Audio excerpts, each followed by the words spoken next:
one last thing I want to probably say about the mycorrhizal fungi is please be aware that most of our early successional plant species will actually be harmed by becoming mycorrhizal.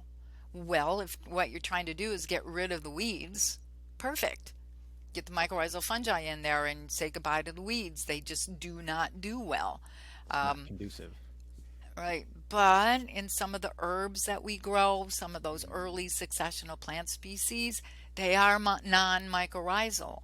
mm. So you have to know these things about your plant, which kind of mycorrhizal fungi, or that you really don't want any mycorrhizal fungi.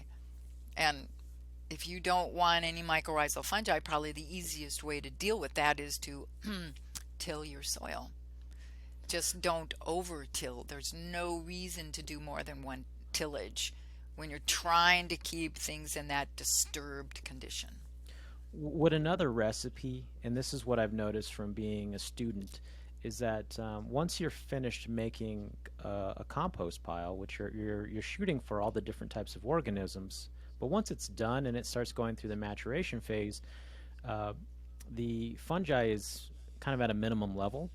Would it be proper advice to say that that type of compost could be used well for early successional, and then a more mature compost pile would be better suited for those ones that do want that kind of fungi? Yep. And so control the organisms that are growing in your compost by putting in bacterial foods Mm-hmm. if you want that early successional set of plant species growing. Add fungal foods, like a fish hydrolysate or humic acid materials. So very complex substrates because that's what's going to select for the fungi and get you up into those higher successional stages.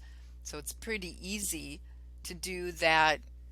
What should I be adding? I will put in more bacterial food or we'll put in more fungal food.